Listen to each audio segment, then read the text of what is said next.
You've actually seen this Republican draft bill. What's in it?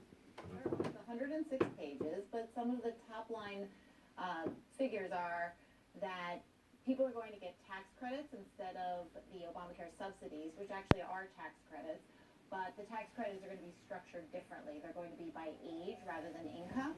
Also, an issue that's really important that people want to, have been discussing, particularly the governors, has been Medicaid. So it eliminates funding for Medicaid expansion, and it looks to change all of Medicaid, which covers more than 70 million people, into a per capita grant structure, which means there'll be less money going from the states, from the federal government to the states.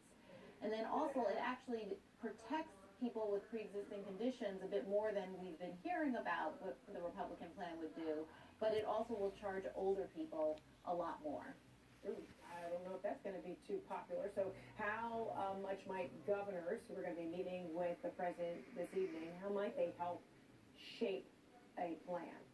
Well, they're interested in both the Obamacare coverages for everyone, but particularly for Medicaid. And, you have 31 states that expanded Medicaid. 16 of them are run by Republican governors. You have 11 million people adults who've gotten coverage under Medicaid expansion, and as I said, more than 70 million people who are on Medicaid completely. Medicaid is an incredibly important funding source for the states. They get a lot of federal money, over $500 billion, and they want to make sure that they keep getting that money, whereas the federal government wants to try to cap it.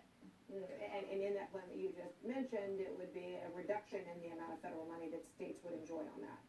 They didn't specify the dollar amounts, but yes, overall per capita grants are seen to cut spending. There was one study that said that if you cut Medicaid expansion and turned Medicaid into a per capita, it could reduce federal spending by 1.5 trillion over 10 years.